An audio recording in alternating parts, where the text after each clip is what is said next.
Thief tries to break into house, but the parrot says something that makes him change his mind.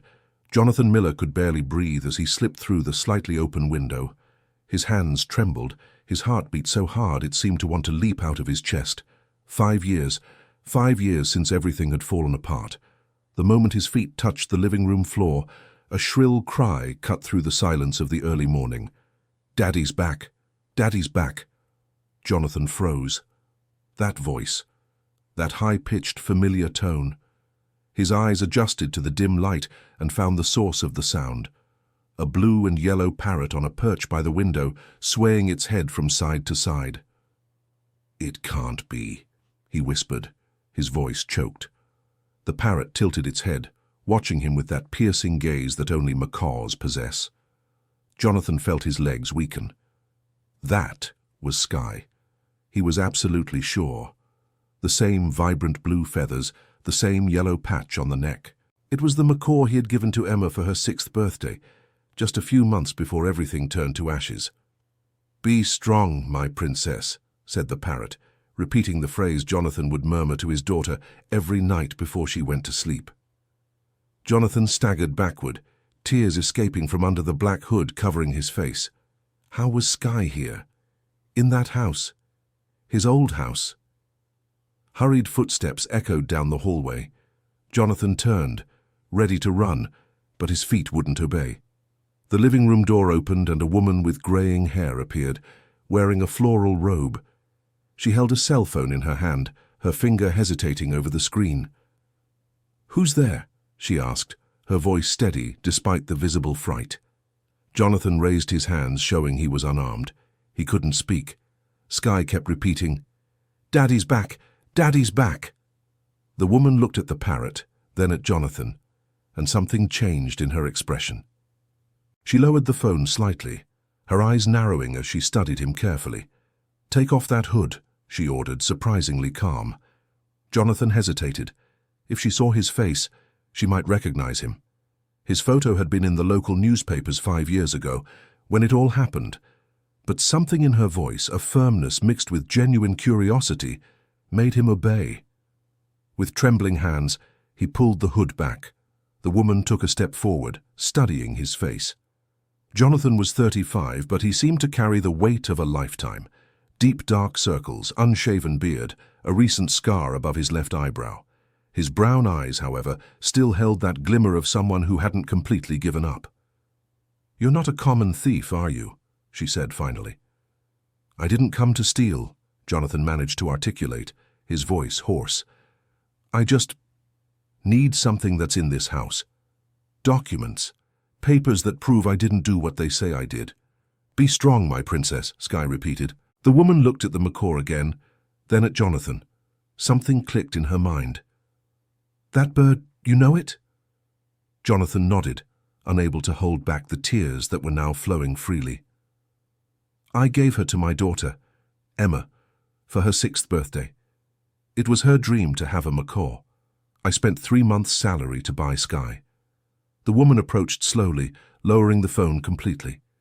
She pulled a chair and sat down, indicating that Jonathan should do the same. He obeyed, still tense, ready to run at any moment. "My name is Dorothy Baker," she said. "I bought this house 4 years ago from a realtor. A bargain," he said. "A beautiful house in Denver's Beacon Hill, price well below market." I thought it was strange, but I didn't question it much. I had been widowed not long before I wanted to start over. Jonathan's eyes widened. 4 years. But this house was mine. It belonged to my family. "Go on," Dorothy encouraged him. "My name is Jonathan Miller. 5 years ago I had a financial consulting firm with my partner, Richard Thompson. We had been friends since college. I trusted him like a brother." Jonathan stopped, swallowing the lump in his throat. "I found out Richard was embezzling money from clients, large sums. When I confronted him, Richard turned the tables against me." Dorothy leaned forward, attentive. "How so?" "He forged documents, emails, transfers, made it look like I was the one responsible, planted evidence. When clients started noticing the missing money, Richard reported me first, said he had uncovered my scheme and was trying to stop me, and no one believed you." Jonathan let out a bitter laugh. Richard was more charismatic, more convincing. He cried in front of the clients, said he felt betrayed by me. My own wife, Jennifer, believed him. She filed for divorce, took Emma, and left. They forbade me from seeing my daughter. They said I was dangerous, that I might run away with her. And the house. They had to sell everything to try to cover part of the client's losses. But now I realize it was Richard who orchestrated the sale. Probably kept a good portion of the money through the broker you mentioned. Dorothy was silent for a long moment.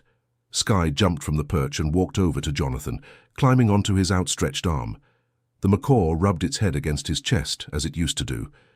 "Daddy," the bird said softly. "When I bought the house, the bird was already here," Dorothy revealed. "The broker said the previous owner didn't want to take it, that it was too noisy. I thought about donating it, but Skye grew on me. And then the visits started. Visits. A girl. She looked about 10, 11 years old, brown hair, green eyes. She would jump the back fence some afternoons and come to talk to the bird. At first I was angry, thought about telling her parents, but she was so careful, so loving with Skye. I started to let it be."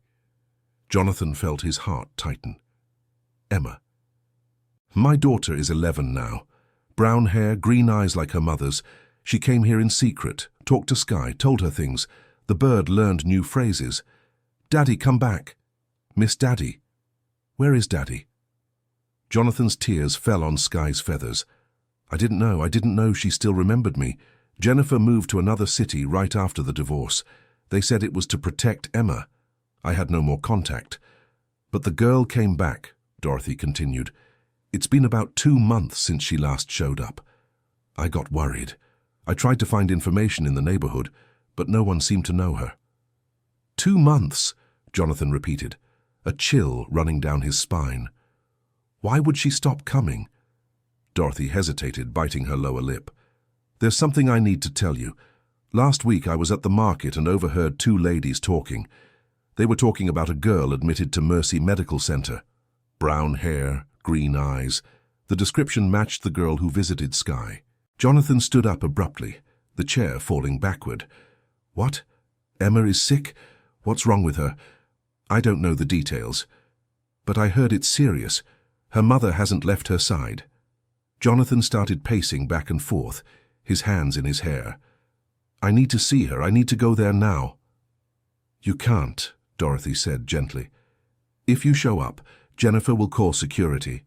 You said she has a restraining order against you?" "Yes," Jonathan admitted, defeated, "based on the false accusations. They said I'm a fraud, that I could be dangerous. Dear listener, if you're enjoying the story, please take a moment to like and especially subscribe to the channel. It really helps us who are just starting out. Now continuing." Dorothy stood up and walked over to a bookshelf. She pulled out an old photo album and began flipping through it. "When I bought the house, I found some things in the attic. The realtor told me to throw everything away, that it was junk from the previous owners. But I'm curious by nature. I kept a few things." She opened the album to a specific page. Jonathan approached and saw photographs from his old life. Him, Jennifer, and Emma in a park. Baby Emma in his arms. The housewarming party. "How did you—" "Everything was in boxes up there. Documents, photos, letters. I thought one day someone might come back looking for them. I never imagined it would be like this." Jonathan picked up a photo of Emma when she was little, his fingers trembling. "She was so happy we were happy. And you said you need documents that prove your innocence. What documents are these?" "Before everything blew up, I started getting suspicious of Richard. Small things weren't adding up. I started copying files, printing emails, keeping receipts. I had a security folder that I kept hidden here at home, in a place only I knew about. When everything fell apart, it happened so fast I didn't have time to get it. I needed that folder to defend myself." "And where would this folder be?" Jonathan looked around the room. The furniture arrangement had changed, but the house structure was the same. In the office, there was a safe built into the wall behind the bookshelf. Jennifer didn't even know it existed. Dorothy guided him to what used to be Jonathan's office and was now a guest room. The old bookshelf had been replaced by a wardrobe. "May I?" Jonathan asked, pointing to the furniture. Dorothy nodded. Together, they moved the wardrobe aside. Jonathan knelt and began searching the wall. His fingers found an almost imperceptible protrusion. He pressed it, and a small door opened, revealing an old safe with a mechanical lock. "It's still here," he whispered, disbelieving. With trembling fingers, Jonathan spun the combination numbers. Row 6, 18, 2014, Emma's birth date. The safe opened with a click. Inside was a blue plastic folder. Jonathan pulled it out carefully, as if holding a fragile treasure. When he opened it, his face fell. "No," he groaned. The documents were there, but time and moisture had done their work. The pages were stained, some words illegible, others completely faded. Jonathan held the papers up to the light, trying to decipher what remained. "Is there anything usable?" Dorothy asked. "Some passages. Here, this email from Richard to a fake client. You can see part of the scheme. And this receipt. His name is smudged, but the bank account is visible. If I can prove this account is his." "So there's still hope," Dorothy said, placing her hand on Jonathan's shoulder. They returned to the living room. Skye was on the perch, humming a melody that Emma used to hum. Jonathan sat on the couch, the folder on his lap, examining each document with desperate attention. "Why are you helping me?" he asked suddenly. "I broke into your house in the middle of the night. You could have turned me in." Dorothy sat beside him. "I'm 72 years old, Jonathan. I've lived a lot, seen a lot. So I've learned to read people. When you took off that hood, I saw your eyes. They're not the eyes of a criminal, they're the eyes of a desperate father. Besides," she pointed at Skye, "that bird knows you. Animals don't lie. And the way you talk about your daughter, that can't be faked." Jonathan wiped his eyes, drying the tears. "Thank you," was all he could say. "What's more," Dorothy continued, her voice growing more serious, "I started noticing strange things in recent months. Remember I mentioned the realtor? Yes. He came back, showed up here 3 weeks ago, saying he had a client interested in buying the house, offered a ridiculously high price, said it was urgent. I got suspicious. Why the rush? Why so much money?" Jonathan reflected on this. "Richard. He must have found out you still live here. He must have discovered about the safe somehow. He wanted to buy the house back, probably to destroy the evidence. That's what I thought too. I refused the offer. The realtor didn't like it at all. He kept insisting, almost threatening. After that I started noticing things, a strange car parked on the street, the feeling of being watched." "You're in danger because of me," Jonathan said, alarmed. "Or maybe you arrived just in time," Dorothy retorted. "Alone I wouldn't know what to do with these suspicions. But now, knowing your story, the pieces are starting to come together." Skye flew to Dorothy's arm and said clearly, "Emma cries. Emma's sad." The two adults looked at each other. "She taught that to the bird," Dorothy murmured. "During the visits. Skye started repeating that about 3 months ago." Jonathan felt a sharp pain in his chest. 3 months. Emma had been suffering for 3 months and he didn't even know. "I need to find out what's happening to her," said Jonathan. "But how? I can't get near the hospital without risking being arrested." Dorothy became thoughtful. "I have a friend who works as a volunteer at Mercy Medical Center. I can ask her to find out information, discreetly." That would be amazing," Jonathan said, hope lighting up in his eyes for the first time in years. "But you need to stay hidden. If Richard finds out you're back in town, he'll do everything to harm you again." "I have nowhere to go," Jonathan admitted. "I spent the last 5 years going from city to city, working odd jobs, saving money to come back. I slept in shelters, under bridges. Everything I have is in this backpack." He pointed to a small black backpack he had dropped on the floor. Dorothy didn't hesitate. "Stay here. I have a guest room. It's not much, but it has a decent bed. I can't accept. I've already put you in enough danger." "Nonsense. Besides, I need someone to help me with some repairs I've been putting off. Do you know how to do manual work?" Jonathan smiled for the first time. "I learned a lot over the last few years. Then it's settled. You stay, help me with the house repairs, and together we'll find out what's happening and how to prove your innocence." While Dorothy prepared the guest room, Jonathan stayed in the living room with Skye. The bird was quiet now, just watching him with those intelligent eyes. "You took care of her when I couldn't," Jonathan whispered. "Thank you, friend." Skye tilted her head and said softly, "Emma loves Daddy." Jonathan broke down in silent sobs, years of pain and longing finally finding release. Skye climbed onto his shoulder and stayed there, a comforting presence, like in the old days. Dorothy returned and found the scene. She said nothing, just waited patiently until Jonathan composed himself. "The room is ready," she said gently. "You must be exhausted." Jonathan nodded. Indeed, he hadn't slept properly for weeks since he had decided to return to Denver. The fear of being recognized, the anxiety of finally confronting his past, all of it had taken its toll. Dorothy led him to the room. It was simple but cozy, with a single bed, a small wardrobe, and a window overlooking the backyard garden. "Get some sleep. Tomorrow I'll call my friend at the hospital and we'll start investigating." Jonathan entered the room and sat on the bed. It was soft, much more comfortable than anywhere he had slept recently. "Dorothy," he called before she left. "Why do you trust me?" "Really?" She turned, leaning against the doorframe. "Because 15 years ago my husband was accused of something he didn't do. A workplace accident they tried to pin on him. He spent the last 3 years of his life trying to prove his innocence until a heart attack took him. We managed to prove his innocence 1 month after he was gone. So yes, Jonathan, I know what it's like to be falsely accused, and I know what it's like to have no one by your side." With these words, she closed the door gently, leaving Jonathan alone with his thoughts. He lay on the bed, but sleep wouldn't come. His mind was racing. Emma was sick, Jennifer was at the hospital with her, Richard was still out there, probably plotting something. And he, Jonathan, was back in his old home, being helped by a stranger who had every reason to distrust him but had chosen to believe. The first light of dawn began to filter through the window when Jonathan finally fell asleep, physically and emotionally exhausted.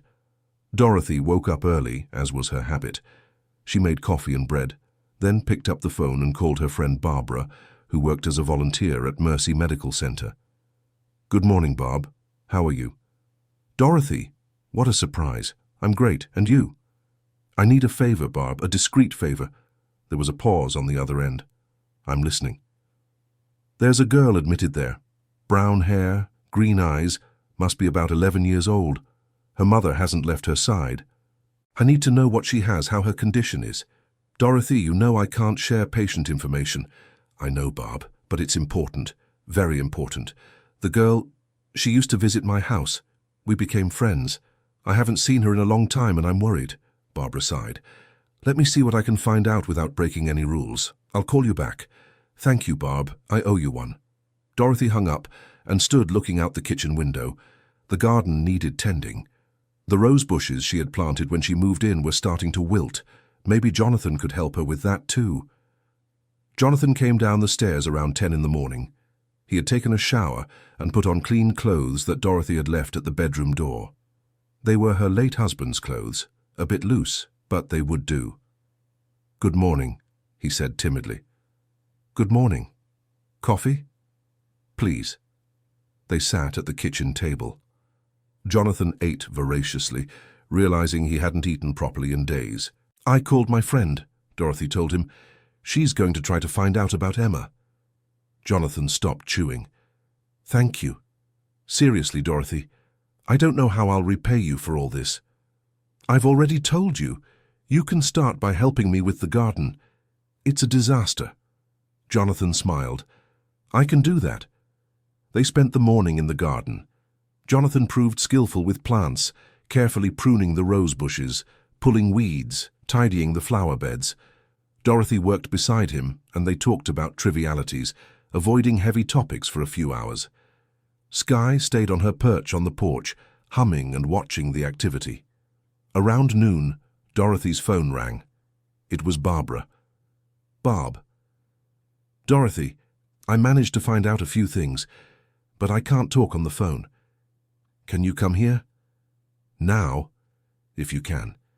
There's a diner across the street from the hospital. Can I meet you there in half an hour?" I'll be there." Dorothy hung up and looked at Jonathan, who had stopped working and was watching her anxiously. "She found out something, wants to meet me in person. I'm coming with you." "Jonathan, it's not safe. If someone recognizes you, I'll stay in the car. But I need to go. It's about my daughter." Dorothy saw the determination in his eyes and agreed. "All right, but wear a hat, sunglasses, and stay in the car." 20 minutes later, they were in the parking lot across from the diner. Jonathan was wearing an old hat of Dorothy's, sunglasses, and had let his beard grow over the past few days, which changed his appearance quite a bit. "I'll stay here," he said. "Go." Dorothy entered the diner and found Barbara at a table in the back. Her friend looked worried. "What did you find out?" Dorothy asked as soon as she sat down. Barbara looked around before speaking quietly. "The girl's name is Emma Miller Wilson. She's 11 years old. She's been hospitalized for 6 weeks. Dorothy felt a chill. 6 weeks, longer than she'd imagined. What's wrong with her? The doctors are still investigating. It started with extreme fatigue, then came body aches, intermittent fever. They ran several tests, but nothing conclusive yet. They suspect some autoimmune condition, but haven't made a diagnosis.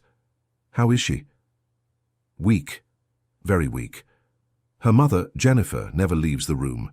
She sleeps in a chair next to the girl's bed. It's heartbreaking." "And the father? Does he show up?" Barbara shook her head. "There's no father in the story. I overheard some nurses saying the mother is divorced, that the ex-husband is in prison or something, but I'm not sure." Dorothy felt a pang of anger. Richard had spread such effective lies that even at the hospital they believed Jonathan was a criminal. "Anything else?" "Yes. The mother's financial situation seems complicated. I heard she's having trouble paying for the treatment. Her insurance covers the basics, but some of the more expensive tests are being left pending." Barbara hesitated. There was even a talk with the hospital's social worker about possible assistance. Dorothy absorbed all this information. "Thank you, Barb. You've helped me a lot. I hope that girl gets better. She's strong, you can tell, but she's suffering too much." Dorothy returned to the car with a heavy heart. Jonathan was waiting anxiously. "So?" Dorothy told him everything Barbara had revealed. As she spoke, she saw Jonathan's face fall apart. 6 weeks, he repeated. "My daughter has been suffering for 6 weeks, and I didn't even know.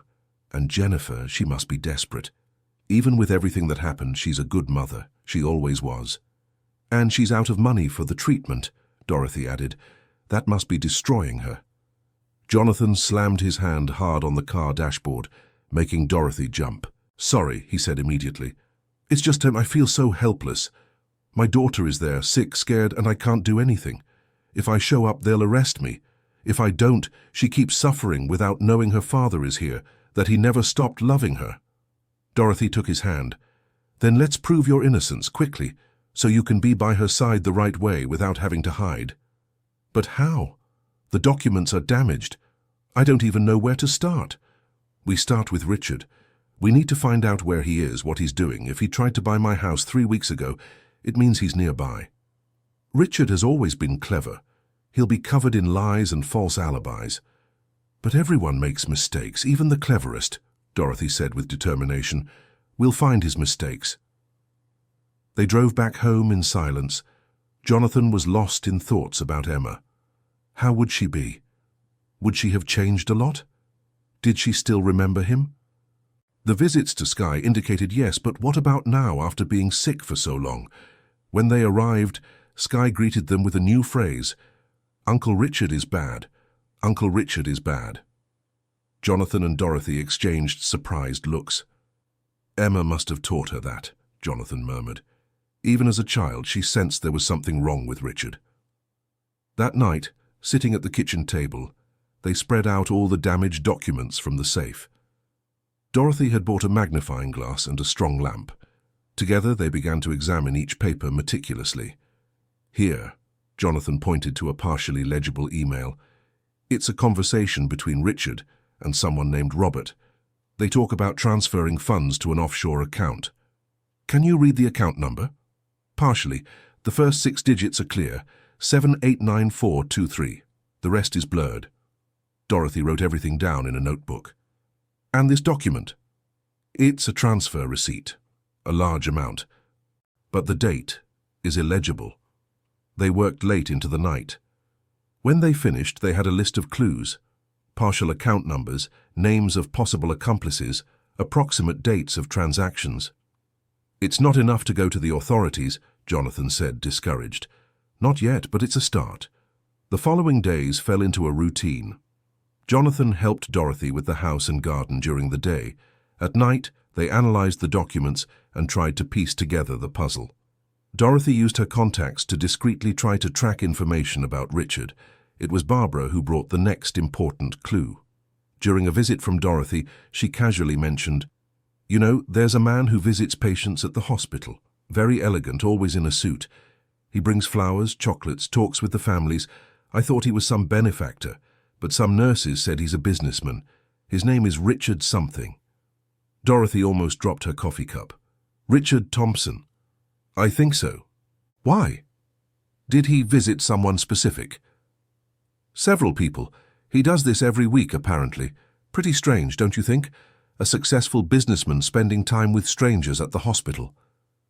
Dorothy knew it wasn't a coincidence. Richard was at the hospital, but why? When she told Jonathan, he turned pale. He's looking for something, or someone. Emma? Maybe. Or maybe he's trying to find out if she knows anything. If she talked about the visits to the house. If she... Jonathan stopped, a horrible realization taking shape.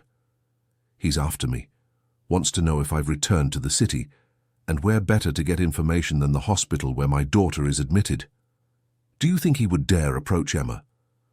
Richard has always been manipulative. If he can gain Jennifer's trust, especially now that she's vulnerable and desperate, he could find out everything. Dorothy thought quickly. I need to go to the hospital. See what I can find out. It's risky. All of this is risky, but your daughter is there, Jonathan, and if Richard is lurking around her, we need to know why. Dear listener, if you're enjoying the story, take a moment to like and especially subscribe to the channel. It really helps us who are just starting out. Now continuing. The next day, Dorothy went to the hospital early. She pretended to be a new volunteer and wandered the halls, observing. That's when she saw him. Richard Thompson was in a waiting room on the second floor, talking animatedly with a brown-haired woman who looked exhausted. Jennifer. Dorothy hid behind a pillar and watched. She couldn't hear the conversation, but the body language was clear. Richard was all kindness and concern. Jennifer, though tired, seemed receptive. After a few minutes, Richard handed something to Jennifer. It looked like a business card. She put it in her purse and nodded, thanking him. Richard gave her a comforting pat on the shoulder and walked away down the hall. Dorothy waited until he was out of sight before cautiously approaching Jennifer. She needed an excuse to talk. "Excuse me," Dorothy said gently. "You're Emma's mother, aren't you?" Jennifer turned, surprised and defensive.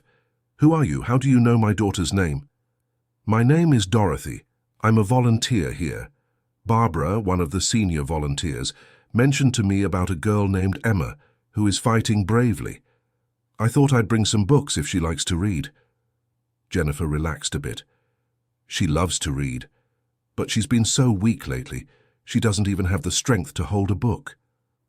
"I'm so sorry," Dorothy said with genuine sincerity. Jennifer seemed to need to vent. "We've been here almost 2 months. The doctors can't figure out what's wrong with her. Every day that passes, she gets weaker. And I don't know what to do anymore. It must be very difficult." "You have no idea," tears began to stream down Jennifer's face. "On top of that, I'm having financial troubles. The treatment is using up all my savings. I had to borrow money, sell things, and it's still not enough." Dorothy saw her opening. "The man you were talking to earlier seemed helpful." Jennifer wiped her tears. "Richard? Yes, he's an angel. He was my ex-husband's partner. When everything fell apart, Richard tried to help me. He gave me support, offered me work. He was the one who got me the apartment I live in now, at a price I could afford." Dorothy felt nauseous. Richard had manipulated everything, even where Jennifer lived. "How kind of him," Dorothy said, forcing a smile. He's helping me now too. He knows a specialist doctor, very good, who can examine Emma. He'll charge a fraction of the normal price. Richard is arranging everything. Alarms went off in Dorothy's head. And you trust him? Jennifer seemed confused by the question. Of course I trust him. He's always been on my side. When he found out what my ex-husband was doing, it was Richard who warned me. He saved me from going down with that criminal. Dorothy bit her tongue to keep from revealing the truth right then. It wasn't the time. Well, I hope this doctor can help your daughter. Thank you. You seem like a good person. If you want, you can visit Emma someday. She likes meeting new people. It would be an honor, Dorothy said, and she truly meant it. After saying goodbye to Jennifer, Dorothy left the hospital with her mind racing. Richard had woven such a complex web of lies that Jennifer was completely entangled in it, without even realizing it. When she got home and told Jonathan everything, he slammed his fists on the table so hard the wood cracked.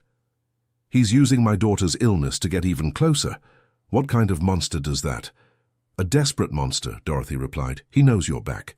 I'm sure of it now. And he's trying to get ahead. This doctor he mentioned, I'm sure it's a setup. He's going to do something to harm Emma, or to find out information, or... Calm down, Dorothy held Jonathan's shoulders.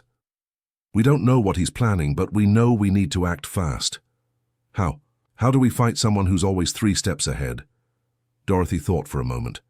By doing something he doesn't expect. By being 4 steps ahead. And what would that be?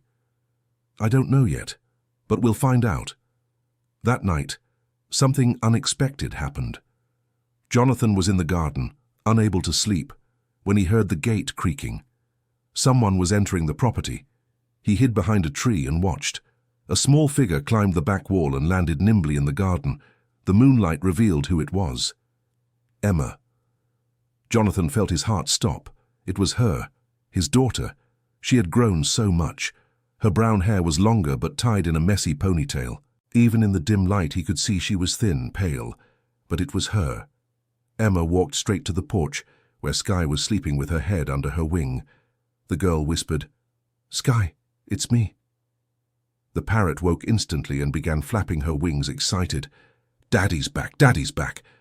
"Shh, quiet," Emma pleaded, looking nervously at the house. "You can't make noise, remember. Otherwise the lady will wake up and I'll get in trouble." Jonathan slowly stepped out from behind the tree. Every part of him wanted to run and hug his daughter, but he knew he had to be careful. She was fragile, sick. A shock could be dangerous. "Emma," he called softly. The girl turned quickly, startled. Her eyes widened when she saw him. For a long moment they just stared at each other. Then something amazing happened. Emma recognized him. "Daddy?"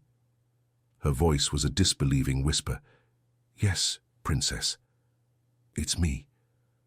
Emma took 2 shaky steps toward him and then stopped, tears streaming down her face. "Are you really here? Isn't this a dream?" "I'm here," Jonathan said, kneeling to be at her level, "and I'm not going anywhere." Emma ran into his arms. Jonathan held her as if he were holding something precious and fragile. She cried against his chest and he cried into her hair. 5 years. 5 years of forced separation. 5 years of longing. "I missed you so much," Emma sobbed. "Every day. Mom said you were a bad person, that you had done bad things. But I knew it wasn't true, I knew." "You've always been very smart," Jonathan said, stroking her hair. "And brave, and strong." "I'm not feeling very strong right now," Emma admitted, pulling back a little to look at him. "I'm sick, Dad. The doctors don't know what I have." "I know, and I'm going to help you get better, I promise." "How? You can't even show up. Mom has a restraining order." That's what the lawyer said. Jonathan was surprised by her maturity. "How did you escape from the hospital?" Emma gave a mischievous smile that Jonathan remembered well. "Said I was going to the bathroom. Mom was dozing. I left through the emergency exit. I took a bus." "Emma, that's dangerous. You're sick and—" "I needed to see Sky," Emma interrupted him. "And I had a feeling that you would be here. I can't explain it. I just knew." The door to the house opened and Dorothy appeared, wearing her robe. "Jonathan? What are you—" She stopped when she saw Emma. "Oh, is this the lady of the house now?" Emma asked. "Yes, her name is Dorothy, and she's helping me." Dorothy came down to where they were. "So you're the famous Emma who's been secretly visiting Skye." "Sorry for breaking into your house," Emma said politely, despite everything. "Nonsense, you're always welcome here, but your mother must be worried." "Oh, no." Emma put her hands to her face. "She's going to have a fit when she finds out I ran away, and the hospital alarm, they'll call her." "We need to take you back," Jonathan said, though every fibre of his being wanted to keep her there, safe with him. "But I just found you," Emma protested, new tears welling up. "And we'll meet again," Jonathan promised. "But for now, you need to go back before it's too late. How long ago did you leave?" "About 40 minutes. "Dorothy, can you drive near the hospital? We can drop Emma off at a spot where she can go back without raising too much suspicion." "Of course, I'll get the keys." While Dorothy got ready, Jonathan had a few precious extra minutes with Emma. "Dad, is it true what Mom says? That you stole money from people?" "No, Emma. I never did that. It was Richard, my former partner. He set it all up to look like it was me." "Uncle Richard?" Emma made a face. "I never liked him. He looks at people as if they were toys." Jonathan was impressed by his daughter's perception. "Is he close to you and your mother now?" "He shows up at the hospital sometimes. Brings chocolates, talks to Mum. She thinks he's nice, but I see how he looks at me when she's not paying attention. It's a weird look, as if he's measuring something." "You're very smart, you know," Jonathan said with pride. "Learned from the best." Emma gave a weak smile. Dorothy returned with the car running. They helped Emma into the back seat. Jonathan sat beside her, savoring every second. "Emma," he said as they approached the hospital, "I need you to be strong a little longer. I'm working to prove my innocence. When I do, we can be together for real. But until then, you can't tell anyone you saw me. Not even your mother. Especially not Richard." "Why?" "Because if he finds out I'm back, he'll do bad things. He'll try to have me locked up again or worse." Emma nodded seriously. "I can keep a secret. I'm good at it." "I know you are." Dorothy stopped the car 2 blocks from the hospital. "I think you can walk from here without any problems." Emma hesitated before getting out of the car. "Daddy, do you promise we'll see each other again?" "I promise, Princess. And this time, I won't let anything separate us." Emma hugged him tightly one last time, then got out of the car and disappeared into the night. Jonathan and Dorothy waited a few minutes, then drove back home in silence. When they arrived, Jonathan was emotionally exhausted. Seeing Emma had been the best and worst thing at the same time. Best, because it confirmed that she still remembered him, still loved him. Worst, because he saw how fragile, how sick she was, and he couldn't do anything to help her openly. "She's amazing," Dorothy commented while making tea for both of them. "Mature for her age, strong. She always has been. Even when she was little." Jonathan smiled sadly. "I remember when she was 3 and fell off her bike. She scraped her knee, bled a lot, cried a little, but then got up and wanted to try again. Jennifer wanted to stop her, but Emma insisted. She ended up learning to ride a bike that same day. And what she said about Richard, the way he looks at her, that worries me. It worries me too. He's planning something, I'm sure of it." Skye, who had stayed quiet during all the commotion, finally spoke. "Emma's back. Emma's back." "She's back," Jonathan confirmed to the bird, "and we're going to bring her back for good. Somehow." The following days were intensely busy. Dorothy used her contacts to track information about Richard. They found out he had a new consulting company, apparently successful. But when they investigated further, they realized the company was a front. Few real employees, a small office but suspicious financial activity. He's doing the same thing again, Jonathan realized. Embezzling money from clients. It's the only way he knows how to make money. "But this time we can catch him," Dorothy said, "if we can get solid evidence." "How?" "We can't break into his office. Dorothy smiled. No, but we can hire his services. Jonathan looked at her confused. What do you mean? I'll schedule a consultation with his company, as a client. I'll say I have money to invest and want consulting. While I'm there, I'll try to find out information, maybe even plant a listening device if possible. It's too risky, Dorothy. If he finds out, I'm a 72-year-old woman. What's he going to do? Besides, he's never seen me before. To him, I'm just another potential client. Reluctantly, Jonathan agreed. It was risky, but they needed something concrete. Dorothy scheduled a meeting for the following week. Meanwhile, they continued monitoring Richard from a distance. They found out he visited the hospital religiously, always on Tuesdays and Thursdays. It was on one of those Thursdays that something unexpected happened. Barbara called Dorothy in a panic. "Dorothy, I need to talk to you. Now." "What is it?" "I can't talk on the phone, but it's related to the girl, Emma. It's urgent." Dorothy and Jonathan met with Barbara in a discreet cafe far from the hospital. Barbara seemed nervous, constantly looking around. "What's going on, Barb?" Dorothy asked. "I overheard a conversation between that elegant man, Richard, and a doctor I didn't recognize. They were in an empty room, thought no one was listening. But I was in the hallway, organizing some files." "And what did they say?" "About Emma. The doctor said something about speeding up the process and making sure the results are conclusive. Richard replied that it was important to finalize the diagnosis soon, and that he had already arranged the necessary financial incentive. Jonathan felt his blood run cold. "They're manipulating my daughter's diagnosis." "It seems so," Barbara said, her hands trembling. "And there's more. I heard Richard say that when the mother is desperate enough, she'll accept any help. I don't know what that means, but it sounded very sinister." Jonathan stood up so abruptly that he knocked over the chair. "He's making my daughter sick. He's prolonging her illness on purpose to manipulate Jennifer." "Jonathan, calm down," Dorothy said, though she was also shocked. "We need to think clearly." "Think clearly? He's using my daughter as a pawn in some sick game. And that's exactly why we need to be smart. If you show up at the hospital now, full of accusations, who will believe you? You're a man with a restraining order, wanted. Richard is a respected businessman, a benefactor of the hospital. Who will they believe?" Jonathan knew Dorothy was right, but the helplessness was overwhelming. Barbara continued. "There's one more thing. The doctor mentioned a new treatment they were going to propose for Emma, something experimental. But from the way they were talking, it didn't seem like it was to cure her." "What do you mean?" "It seemed more like keeping her sick, or gradually worsening her condition so it wouldn't raise suspicions."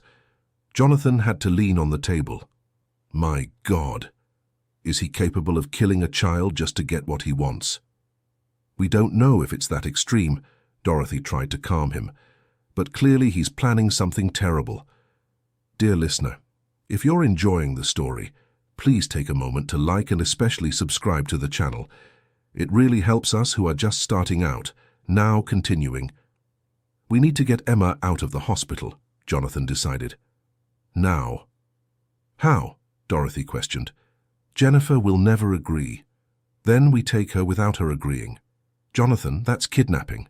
Even though you're her father, with the restraining order, it would be illegal." "I don't care. I won't sit back while that monster uses my daughter as a guinea pig." Barbara intervened timidly. "There's another option. I could try to find out more about this doctor, who he is, if he has a questionable history. If we can prove he's being paid to manipulate treatments, we can report him to the Medical Ethics Board." "How long would that take?" "A few days, maybe a week." "Emma may not have a week," Jonathan said, his voice breaking. "You didn't see how fragile she was when I found her. Every day that passes, she gets weaker." Dorothy took Jonathan's hand. "Then let's work on two fronts. Barbara investigates the doctor, and we speed up our plan to expose Richard. If we can get solid evidence against him quickly, we can dismantle the whole scheme at once." "And how do we do that?" "With my meeting at his company. But instead of just planting a bug, we go deeper. You said he must be embezzling money again, right?" "Definitely. It's his pattern." "Then let's make him want to embezzle my money. I'll say I have a large inheritance to invest. I'll make him commit a mistake. Show his hand. It's extremely risky, Dorothy. This whole situation is risky, but your daughter needs us, and I'm not giving up now. On the morning of the meeting, Dorothy dressed as a wealthy widow. Expensive but discreet clothes, elegant jewelry, a leather briefcase. Jonathan had helped her prepare a convincing story. Dorothy would be a retiree who had inherited the house she currently lived in, plus a good amount of money from her late husband, and now wanted to make safe investments to secure her future. "Be careful," Jonathan asked as she left. "Richard is manipulative. He'll try to charm you, make you trust him." "I know that, and I'm prepared." Richard's office was in an elegant commercial building in downtown Denver. Dorothy entered and was greeted by a friendly receptionist. "I have a meeting with Mr. Thompson." "Mrs. Dorothy, he's expecting you. Please follow me." Richard's office was spacious and modern with a view of the city. The man himself was exactly as Dorothy had imagined. Tall, handsome in a practiced way, perfect smile, impeccable suit. He stood up and shook her hand. "Mrs. Dorothy, it's a pleasure. Please have a seat." Dorothy sat down, noticing the details of the office. Photos of Richard with various important people, diplomas on the wall, a bookshelf full of books about finance. "Thank you for seeing me," she said. "I always have time for potential clients, especially those with specific investment needs. Your call mentioned an inheritance?" "Yes, my late husband was a businessman.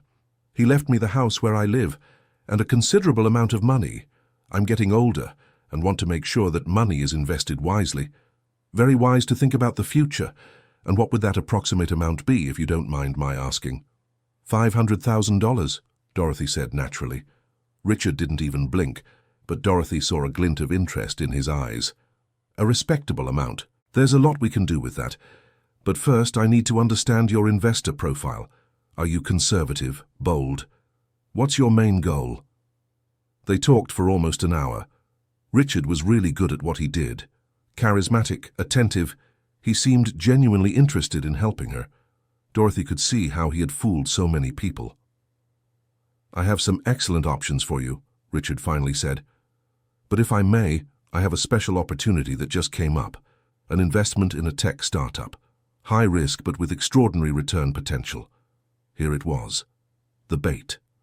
"How much risk are we talking about?" "There's always risk in any investment, but this particular company has revolutionary technology. I'm putting my own money into it. And some of my best clients are too." "And how much would you recommend I invest?" "It all depends on your risk appetite. But if I were you, I'd put at least $200,000 into this opportunity. The rest in safer investments to balance it out." Dorothy pretended to consider it. "I need to think about it. It's a lot of money." Of course. Take your time." "But," Richard leaned forward, his voice becoming more intimate, "between us, this opportunity won't last long. I have other interested clients. If you want to secure your spot, it would be best to decide soon." Pressure, a classic manipulation tactic. "I understand. Can you give me a few days?" "1 week. After that, I can't guarantee there will still be openings."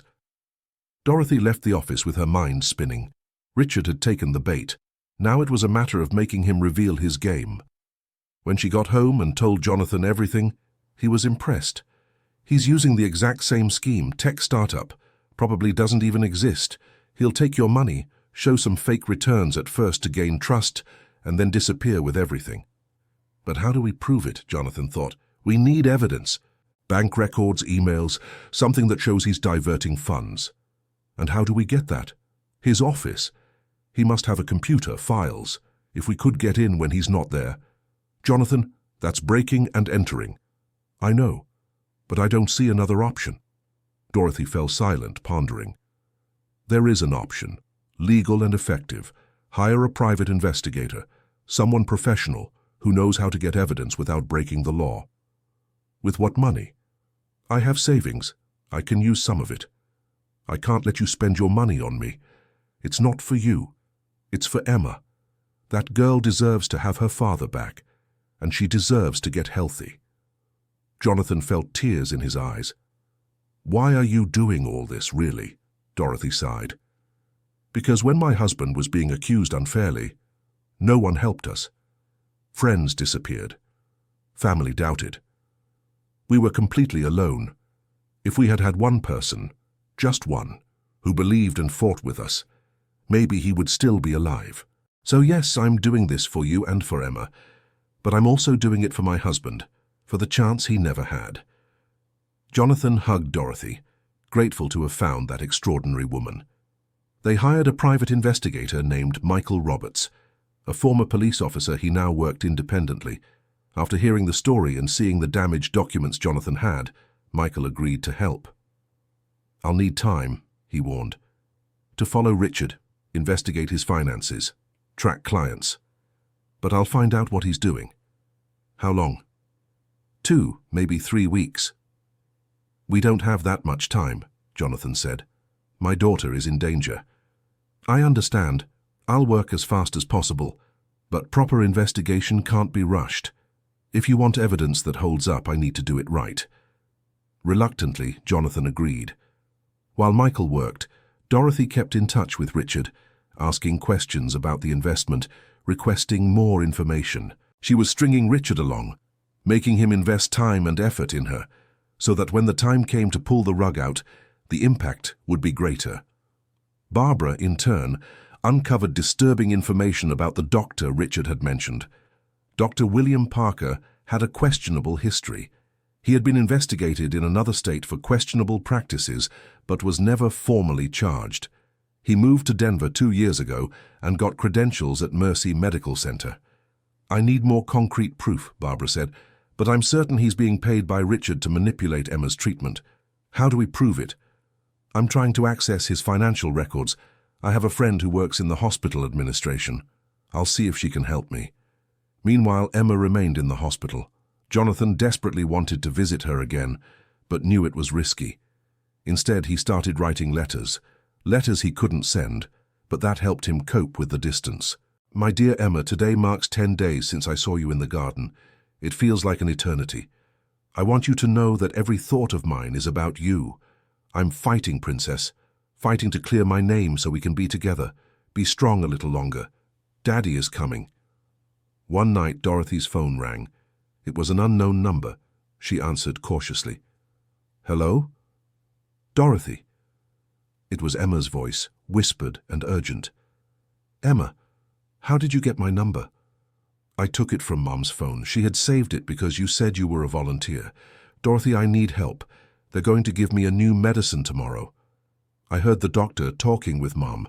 He said it was experimental, that it could have side effects, but that it was the only chance. Jonathan, who was next to Dorothy, tensed up upon hearing. Emma, does your mother know about this? She's so desperate she'd accept anything. But Dorothy, I don't trust this doctor. He looks at me the way Uncle Richard does, like I'm a problem he needs to solve. You're very perceptive for your age, Dorothy said, trying to keep her voice calm. Is your dad there with you? Dorothy hesitated, then handed the phone to Jonathan. Hi, Princess. Daddy! The relief in Emma's voice was palpable. I'm scared. I know, my love, but listen, you're not going to take this medicine, okay? How do I stop it? Mom will insist, Jonathan thought quickly. Say you're feeling sick, really sick. Nausea, dizziness. Say you want to wait one more day to make sure you're well enough for a new treatment. I can do that. And Emma, write down the name of the medicine. Any information you can hear about it. It might be important. Okay, Daddy, are you going to get me out of here soon? Now, we're working on it, I promise. After they hung up, Jonathan and Dorothy exchanged glances. This is happening too fast, Dorothy said. They're giving her that medicine tomorrow. Michael is still investigating. Barbara is still looking for evidence. We don't have anything concrete yet. Then we'll have to act without concrete evidence. How? Jonathan stood up, determination in his eyes. I'm going to the hospital tomorrow. I'm going to stop this. Jonathan, you'll be arrested. Better to be arrested than let my daughter be poisoned by that monster. Dorothy tried to argue, but she could see Jonathan had already made up his mind. And honestly, she wasn't sure she'd do any different if she were in his place. The next morning, Jonathan got ready. He shaved the beard he'd been growing, cut his hair. He wanted Emma to recognize him immediately when he showed up. "If I get arrested," he told Dorothy, "take care of Skye and promise me you'll keep fighting to expose Richard." "You won't be arrested, I'm coming with you. If they show up with an arrest warrant, I'll testify on your behalf. I'll tell them everything we found. Your testimony might not be enough. Then let's hope it is." They arrived at the hospital around 10 in the morning. Jonathan wore sunglasses and a cap, but he was prepared to take them off as soon as he reached Emma's room. But when they got to the floor where Emma was staying, they found unusual activity. Nurses running, doctors talking in groups, an atmosphere of tension. Jonathan grabbed the arm of a passing nurse. "What's going on?" "A patient, Emma Miller Wilson, had a crisis, went to the ICU." Jonathan felt the floor disappear beneath his feet. "Where is she?" he managed to ask, his voice hoarse. "ICU, 3rd floor. But only immediate family can—" Jonathan didn't wait for her to finish. He ran for the stairs, Dorothy trying to keep up. When they reached the ICU, they found Jennifer sitting in a chair outside, her face in her hands, crying uncontrollably. Jonathan stopped in front of her. For a moment, Jennifer didn't look up. When she did, her eyes took a few seconds to process who was there. Then they widened in shock. "You," was all she could say. "How is she?" Jonathan asked, ignoring the hostility in her gaze. "What are you doing here? How dare you show up? I'm calling security." "Jennifer, please, just tell me how our daughter is." Jennifer stood up, trembling with anger and despair. "Our daughter? You lost the right to call her that when you stole her future, when you destroyed our family." "I didn't do any of that. It was Richard. And he's doing something to Emma now, manipulating her treatment." Jennifer let out a bitter laugh. "Are you crazy? Richard is the only person who's been helping us. He got the best doctor, he's paying for part of the treatment. And that's exactly why he's doing it," Jonathan exploded. "He wants to manipulate you, Jennifer. He wants to make you so desperate that you'll accept anything. And meanwhile, our daughter is being used as his tool." Dorothy approached carefully. "Mrs. Jennifer, my name is Dorothy. I'm the owner of the house where your daughter used to visit in secret. The house where you lived before." Jennifer looked at Dorothy, confused. "How do you—" "Emma used to go see the Parrot. Skye. She never forgot her father, and everything Jonathan is saying is true. We have evidence." "Evidence? What evidence?" Before they could answer, the ICU door opened. A doctor came out, removing his mask. It was Dr. William Parker. Seeing Jonathan, he froze for a split second but quickly composed himself. "Mrs. Jennifer, your daughter is stable for now." But it was close. The crisis was severe. "What caused it?" Jennifer asked desperately. "We're still investigating. It might have been a reaction to the medicine she took yesterday. Or a natural progression of the disease." "What medication?" Jonathan asked, his eyes fixed on the doctor. "Doctor." William looked at him with disdain. "And you are? Her father?" "Ah, yes, Mr. Miller. I believe there's a restraining order prohibiting you from being here." "Answer my question. What medication did you give my daughter?" "An experimental treatment, with the full consent of the mother who has legal custody." "And this treatment, by any chance, was it paid for by Richard Thompson?" The doctor looked visibly uncomfortable. "My patient's financial arrangements are none of your business. They are when those arrangements involve intentionally harming a child." Dr. William turned to Jennifer. "Ma'am, I'm going to have to ask you to remove this man from here.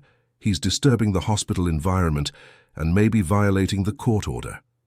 Jennifer was torn, looking between Jonathan and the doctor. Something about Dr. William's nervousness was making her question. "What medication did you give my daughter?" she repeated, this time firmly. "I've already explained, it's experimental. The technical details are complex." "Explain it simply then," Jennifer insisted. Before the doctor could respond, a familiar voice echoed down the hallway. "Jennifer, I just found out. How is Emma?" Richard Thompson was walking toward them with a studied expression of concern. When he saw Jonathan, he stopped abruptly. For a moment, the veneer of friendliness fell away, and Jonathan saw pure hatred in his former partner's eyes. But Richard quickly composed himself. "Jonathan, what an unpleasant surprise." "I imagine it is," Jonathan replied, "especially because your plan is falling apart." "I don't know what you're talking about, but I do know you have a restraining order. and shouldn't be here. And you shouldn't be poisoning children, but here we are." Richard laughed, but there was no humor in the sound. "Poisoning? You're delusional. Jennifer, don't listen to this man. He's a criminal. He's desperate." Dorothy stepped forward. "I'm Dorothy Baker. I bought the house that belonged to Jonathan 4 years ago, from the realtor who worked for you, Mr. Thompson. A realtor who recently tried to pressure me into selling the house back for an exorbitant price. Curious, don't you think?" Richard stared at her, trying to assess how much she knew. "Real estate transactions are common. I don't see anything suspicious about that. You also wouldn't see anything suspicious about you visiting the hospital regularly, offering help to the mother of a sick girl," Dorothy continued, "unless that help has a hidden purpose." Dr. William tried to intervene. "Look, this is getting ridiculous. I'm calling security." "Do that," Jonathan said. "And when they get here, I'll tell them everything I know. About how you're being paid to prolong my daughter's illness. About how Richard is orchestrating all this to manipulate my ex-wife." "You have no proof of that," Richard said, but his voice held a note of uncertainty. It was then that Michael Roberts, the private investigator, appeared in the hallway. He waved to Dorothy. "I came as soon as I got your message. I brought what you asked for." Michael handed a folder to Dorothy, who opened it and showed it to Jennifer. "These are bank records, transfers from accounts controlled by Richard Thompson to Dr. William Parker. 5 payments over the last 2 months. Always a few days before Emma received a new treatment." Jennifer took the papers with trembling hands. Richard tried to snatch the documents from her, but Jonathan blocked him. "Don't you dare," Jonathan warned. "Jennifer, don't listen to them. These are forgeries. Jonathan is desperate. He's trying to turn you against me." But Jennifer was reading the documents, and as she read, her expression changed from confusion to horror. "These payments, the dates, match exactly the days when the doctor said Emma needed new treatments." Dr. William turned pale. "I can explain. Richard was just helping cover the costs." "Then why were the payments made to you and not to the hospital?" Michael asked. "And why were they made through shell companies?" The doctor had no answer. Richard realized he was losing control of the situation. "Fine, you want to know the truth?" His tone changed, becoming cold and calculating. "Jonathan deceived me 5 years ago. He diverted millions of customers and left me holding the bag. He managed to escape, but not before destroying my reputation too. I had to start over from scratch." "Are you admitting I was innocent?" Jonathan asked in disbelief. "I'm saying you were clever enough to frame me too. So yes, I had to adjust the facts to survive, and it worked." Jennifer let out a choked sob. "You lied? All this time you lied?" "What about Emma?" Jonathan pressed.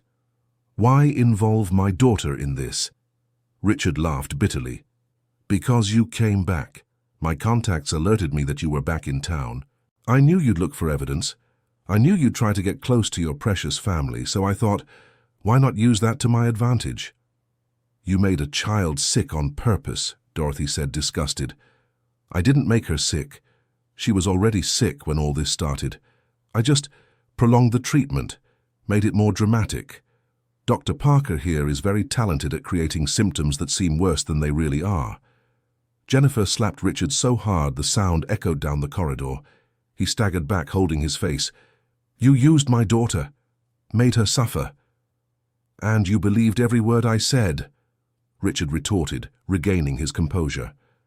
"Because you wanted to believe. You wanted Jonathan to be the villain. It was easier than admitting you'd misjudged your own husband." Jennifer turned to Jonathan, tears streaming down her face. I'm sorry. God, Jonathan, I'm so sorry." Jonathan wanted to hug her, comfort her, but there was something more urgent. "We can sort this out later. Right now we need to take care of Emma. Doctor," he turned to William, "what exactly did you give her?" The doctor, seeing his scheme had been exposed, broke down. It was just a placebo mixed with a mild depressant, to make her look weaker, sicker. It wasn't supposed to cause a crisis like this. I swear it wasn't meant to be so serious." "What crisis exactly?" Dorothy asked. "Seizures. Blood pressure dropped dangerously. We had to resuscitate her. Jonathan had to lean against the wall. Resuscitate her. His daughter had almost... He couldn't even think the word. Jennifer panicked. So what's really wrong with her? What's her actual illness? Dr. William hesitated. I'm not sure. I never ran the proper tests. I was too busy creating false symptoms. You monster! Jonathan lunged at him, but Michael held him back. Easy. Let the justice system handle this. At that moment, a nurse came out of the ICU. Family of Emma Miller Wilson? Everyone turned. She's awake. She's asking for her parents. Both of them. Jonathan and Jennifer looked at each other. Jennifer nodded, still in shock, but willing to do right by their daughter. They went into the ICU together. Emma was pale, hooked up to various machines, but her eyes lit up when she saw them. Mommy. Daddy. Jonathan approached the bed, taking Emma's small, fragile hand. I'm here, Princess, and I'm not going anywhere. Did they stop giving me that bad medicine? They did.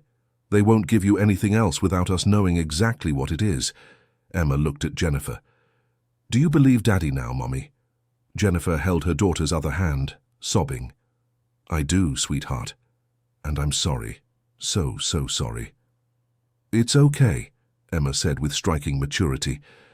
What matters is we're together now. Outside, the hospital security had arrived and were taking Richard and Dr. William away. Richard didn't go quietly. You don't have enough evidence. My lawyers will tear this apart. Jonathan is still a wanted man. He should be the one being taken. But Michael had done his job. The evidence was solid. Besides, Richard's confession had been heard by several witnesses, including nurses and other doctors in the hallway. Dorothy watched Richard being led away, satisfied. Justice finally being served. In the days that followed, a lot happened. Emma was examined by a new team of doctors, honest and competent this time. They discovered she was suffering from a severe vitamin deficiency, worsened by the medication Dr. William had administered. With proper treatment, she began to recover quickly. The story leaked to the local press. Businessman manipulates child's treatment for personal revenge. Public opinion turned violently against Richard. His company collapsed. Former clients began coming forward with their own stories of embezzled funds. Jonathan was formally exonerated. The evidence Michael had gathered, combined with the documents from the safe and Richard's confession, were more than enough. The restraining order was revoked. His name was cleared. But the emotional journey was far from over. A week after the crisis, Emma was discharged from the hospital. Jonathan and Jennifer took her home together, but the tension between them was palpable. 5 years of hurt and misunderstandings didn't disappear overnight. They sat in the living room of Jennifer's apartment, Emma sleeping in the next room. I owe you an apology. I don't even know where to begin, Jennifer said, her voice small. You were wrong. He was very convincing. But you were my husband. I should have believed you. I should have at least given you the benefit of the doubt. But I didn't. I took his word over yours. Why? Jonathan asked, the pain evident. Why was it so easy to believe I was capable of that? Jennifer took a long time to answer. Because I was afraid that if you were guilty and I stood by you, I'd go down with you. Emma needed me. I couldn't risk it. So I chose the safest path, believe the accusations and distance myself from you. And you took my daughter away. And I took your daughter, Jennifer agreed, tears streaming. There's no excuse for that. I can explain my reasoning, but I can't excuse it. It was cowardice. Jonathan ran his hand through his hair. You know what's the hardest part? It's not even the anger, it's the sadness. I lost 5 years with Emma, watched her grow up from afar through imagination and hope, missed school plays, birthdays, bedtime talks. I'll never get that back. I know, and I'll carry that guilt for the rest of my life. They sat in silence for a long time. But, Jonathan finally said, Emma still needs us. Both of us. And I don't want her growing up in an environment of bitterness and resentment. What are you saying? I'm saying I need to forgive you. Not for you, but for her, and for me, because carrying this anger will destroy me. Can you do that, forgive me? Jonathan thought honestly. I don't know, but I'll try. Jennifer nodded, grateful even if it was just an attempt. And what about us? She asked hesitantly. You and me? I don't know, Jennifer. Trust that's broken takes time to rebuild, if it even can be. I understand. Emma appeared in the bedroom doorway, rubbing her eyes. Are you guys fighting? No, Princess, Jonathan said. We're talking, difficult talks, but important ones. Emma sat between them on the couch. I want you to know that I don't expect you to get back together. I know it's not that simple, but I want you to be friends, to be able to be in the same place without it being weird. When did you get so wise? Jennifer asked, hugging her daughter. I had a lot of time alone in the hospital to think, and Sky taught me a lot. Sky? Jonathan became curious. In the conversations we had, she repeated things you used to say. Be strong, my princess. Family is what matters. There's always hope. Those phrases kept me strong. Jonathan felt a lump in his throat. Even apart, even without knowing, he had managed to pass something on to his daughter through that extraordinary Parrot. In the following weeks, they developed a routine. Jonathan had rented a small apartment near Jennifer's. He saw Emma every day. Sometimes they went to the park, other times they just stayed home talking. He was making up for lost time, one conversation at a time. Dorothy visited them often. She and Emma had developed a special bond. Dorothy told stories from when she was young, and Emma listened fascinated. One day Emma asked, Can I go visit Sky? Jonathan looked at Jennifer, who nodded. Of course, Princess. They went together to Dorothy's house. When Sky saw Emma, she started singing and dancing on her perch. Emma! Emma's back! The girl hugged the macaw carefully. Hi, friend. I missed you. Sitting in the garden, which was now blooming and well kept thanks to Jonathan's work, Dorothy served lemonade. This house has good memories now, she said. It used to be full of sadness and loneliness. Now it has life again. Thank you for everything, Dorothy, Jennifer said. I know we didn't meet under the best circumstances, but I'm grateful you believed in Jonathan when no one else did. Sometimes we need strangers to see truths that are right in front of us, Dorothy replied wisely. Emma was playing with Sky, teaching the parrot new tricks. Seeing her like that, healthy and happy, was the greatest victory of all. But the peace was interrupted by a call from Michael, the investigator. Jonathan, I need to see you. I found out something important. They met at a cafe the next day. Michael had a grim expression. What is it? Jonathan asked, worried. I kept investigating Richard even after he was arrested, and I found out something you need to know. He wasn't acting alone in everything. What do you mean? 5 years ago, when he framed you, he had help from someone close to you, someone who provided personal information, details of your routine, access to your emails. Jonathan felt a chill down his spine. Who? Michael placed a photo on the table. It was of a woman Jonathan knew well, Melissa, who had been a personal assistant to both him and Richard at the company. Melissa was having an affair with Richard. She was the one who planted the false evidence on your computer. She was the one who created the fraudulent emails. Richard orchestrated it, but she carried it out. Where is she now? Disappeared. As soon as Richard was arrested, she vanished, probably afraid of being implicated. Jonathan absorbed the information. Melissa, someone he trusted, whom he saw every day, had betrayed him so completely. There's more, Michael continued. Melissa is pregnant with Richard's child, and according to my sources, she's planning to use the baby to blackmail him, to get money before all his assets are seized. It's a never-ending nightmare, Jonathan murmured. But it's not your nightmare. You're free of it. Let the justice system handle them. Jonathan knew Michael was right. He had spent 5 years trapped in a nightmare created by other people. Now, finally free, he wasn't going to let himself be dragged back into that mud. He decided not to tell Emma about Melissa. Some sordid details could wait until she was older, if she ever needed to know. Instead, he focused on rebuilding his life. He started looking for a job in the financial consulting field again. His innocence had been publicly proven, and some old contacts began reaching out, offering opportunities. One was particularly interesting. A mid-sized company in Denver was looking for someone to restructure their finance department. When Jonathan went to the interview, the CEO got straight to the point. "I read about your case in the papers. I know you were cleared, but I need to know, do you hold a grudge? Because I can't have someone bitter working here." Jonathan thought carefully before answering.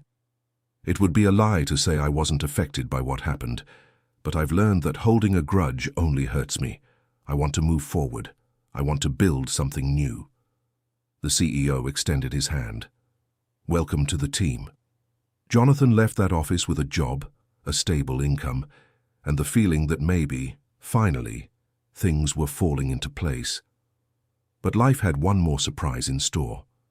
2 weeks after starting the new job, Jonathan received a call from Jennifer. Her voice sounded strange, tense. "You need to come here now. It's about Emma." Jonathan dropped everything and ran to their apartment, his heart racing. When he arrived, he found Emma sitting in the living room, Dorothy beside her, and Jennifer pacing back and forth.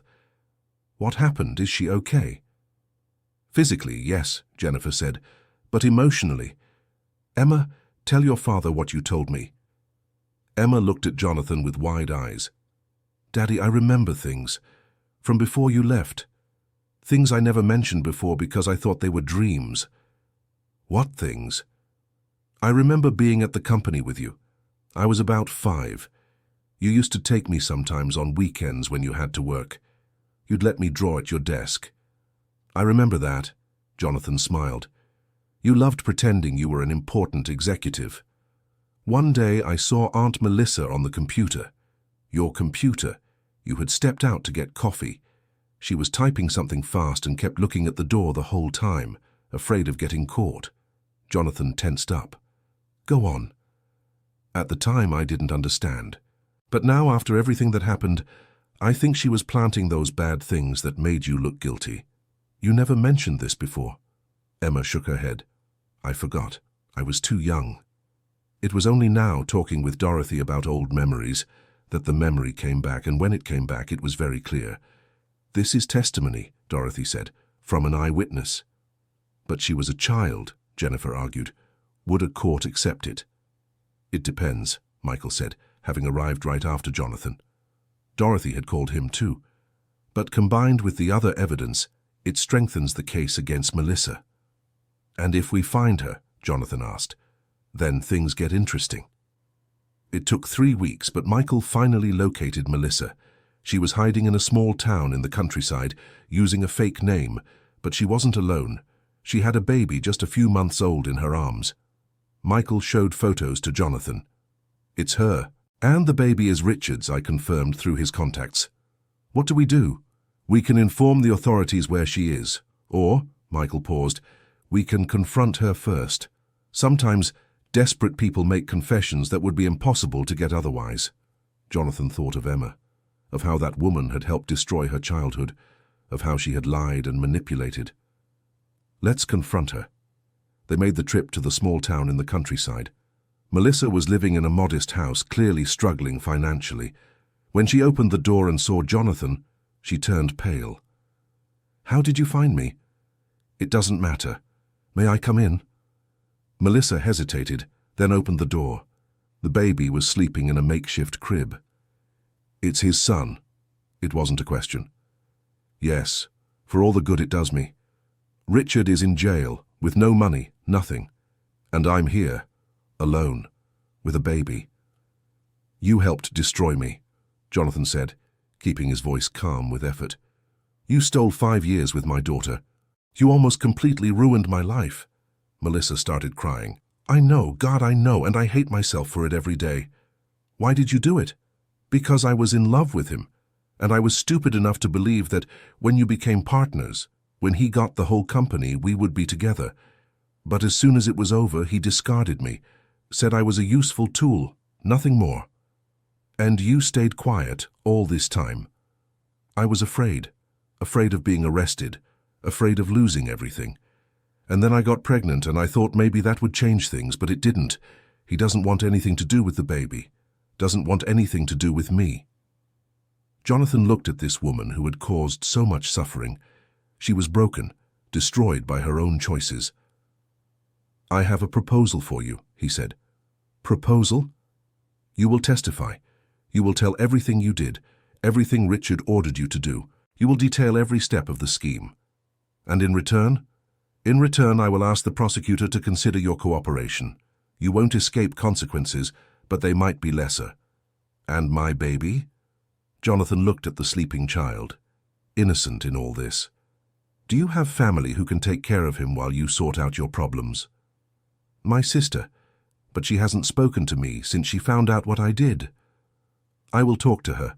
I will explain the situation. If she agrees to care for the baby, you testify, deal."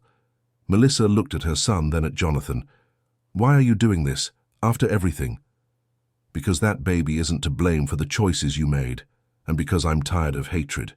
I want the truth to come out and I want to move on." Melissa agreed. Her testimony was devastating for Richard. She spared no details, revealing every step of the manipulation. With her confession, combined with all the other evidence, the case against Richard became airtight. He was sentenced to 8 years in prison for fraud, evidence tampering and endangering a child's life. Dr. William received 5 years and lost his medical license permanently. Melissa received 3 years of probation and community service, thanks to her cooperation. Her sister agreed to care for the baby during that time. For Jonathan, seeing those people held accountable brought a closure he didn't know he needed. It wasn't about revenge, it was about justice. But there was still one unresolved issue: his relationship with Jennifer. They had become friends again, working together to raise Emma. But there were moments when Jonathan saw something in Jennifer's eyes. Regret, yes, but also something more. Hope, perhaps. One day, after dropping Emma off at school, Jennifer asked to talk to Jonathan. "I know I have no right to ask this," she began, "but I need to know. Is there any chance? For us?"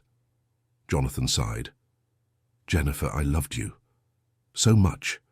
You were my best friend, my partner, the mother of my daughter.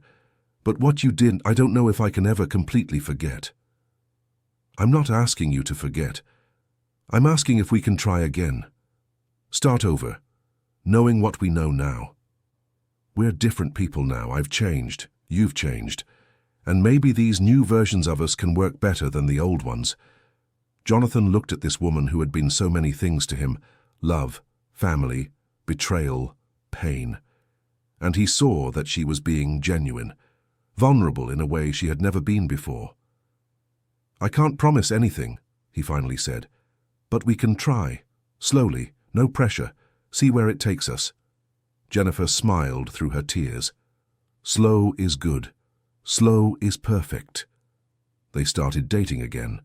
Simple dinners, walks in the park, long conversations. They rediscovered each other, finding the changes and the parts that had remained the same. Emma was overjoyed when she realized her parents were reconnecting. But being the wise girl she was, she didn't push. She let things happen naturally. Dorothy watched everything from afar, satisfied.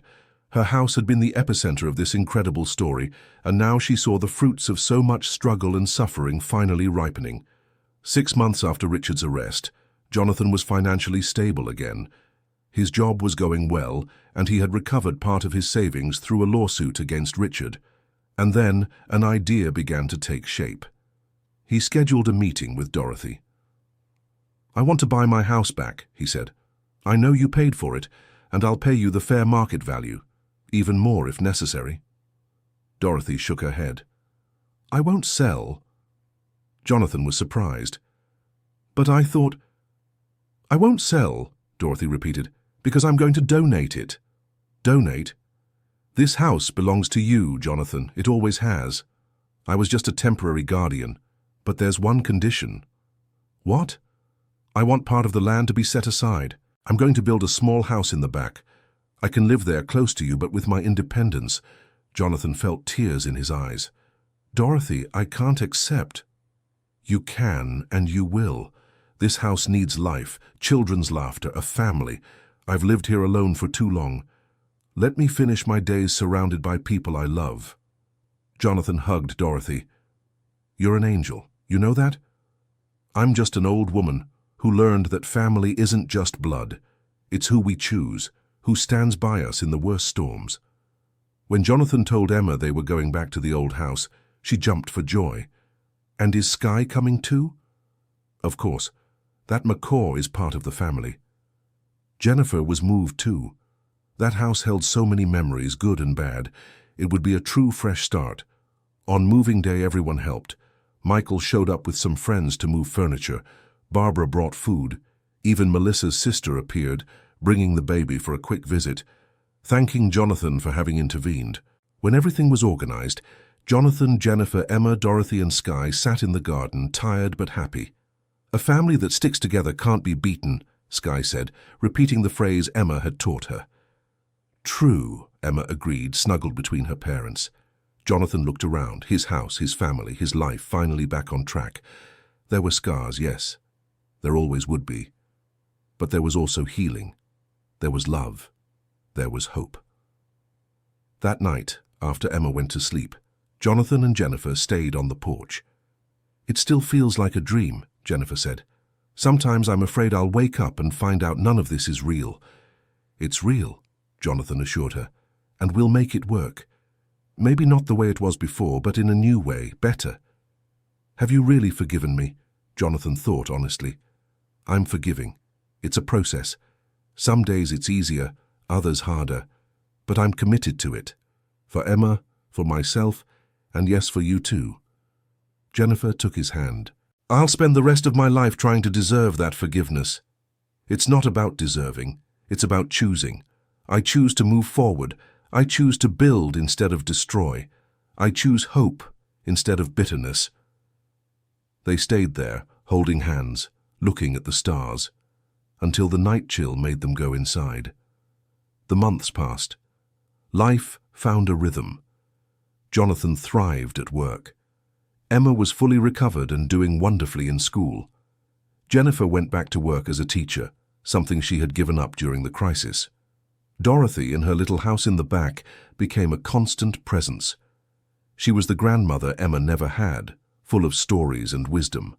1 year after they returned to the house, Jonathan prepared something special. He organized a dinner in the garden with lights hanging in the trees, soft music, delicious food. When everyone was gathered, he asked for attention. I want to thank each one of you.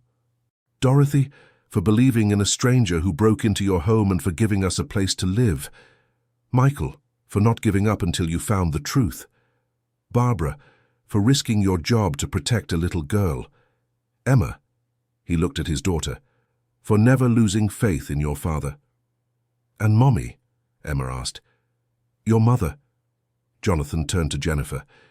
Your mother made mistakes, like all of us, but she had the courage to admit it, to change, to fight for a second chance, and that deserves recognition.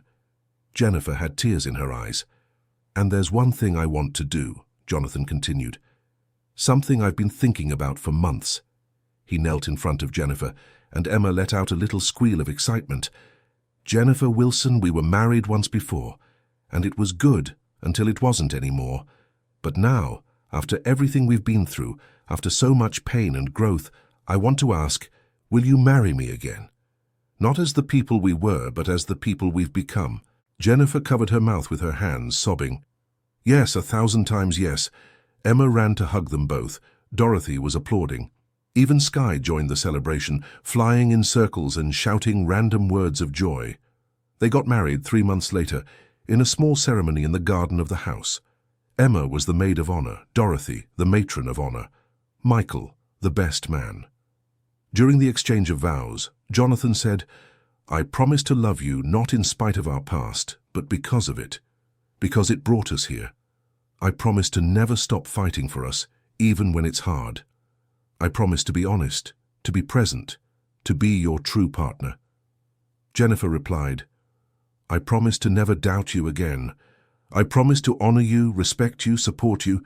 I promise to learn from my mistakes and be better every day. I promise that our family always comes first. When they kissed, sealing the renewal of their vows. There was nothing but pure love. Love tested, broken and rebuilt stronger than before. The reception was joyful and full of life. Stories were shared, laughter echoed through the garden. It was a celebration not just of a wedding, but of victory over adversity, of justice triumphing over manipulation, of family overcoming everything. Late at night, when the guests had left and Emma was fast asleep, Jonathan and Jennifer sat in the garden. "We made it," Jennifer said in wonder. "After everything, we really made it." "It was hard," Jonathan admitted. "There were times I thought it would never happen. But it did. And look where we are now." Jonathan looked at the lit-up house, at the windows where his daughter slept safely, at the garden where Skye was quiet on her perch, at the little house in the back where Dorothy was probably reading before bed. "Do you know what the hardest part of all this was?" he asked. "What?" "Forgiving. Not just you, but Richard, Melissa, everyone. Lissa, I realized that holding on to anger was poisoning me. Forgiving didn't mean saying what they did was right. It meant freeing myself from the burden of carrying it." "That was brave," Jennifer said. "Braver than I would have been." "You forgave too. You forgave yourself. And that's just as hard." They sat in a comfortable silence, just enjoying the moment. After so much chaos, the peace was almost surreal. "What do you think the future holds for us?" Jennifer asked. "I don't know," Jonathan answered honestly. "But I've learned that I don't need to know. I just need to be present, to be willing to face whatever comes, together." "Together," Jennifer repeated, liking the sound of the word. And so, under the stars that had witnessed so many tears and so much pain, they made a silent promise to never again let outside forces tear them apart, to protect their family with everything they had, to choose love, always. End of story. And you, what did you think of this story of overcoming and starting over? Do you believe in the power of forgiveness, as Jonathan demonstrated? Share your honest opinion in the comments. Don't forget to like the video, and most importantly, subscribe to the channel to follow more touching stories that move the heart.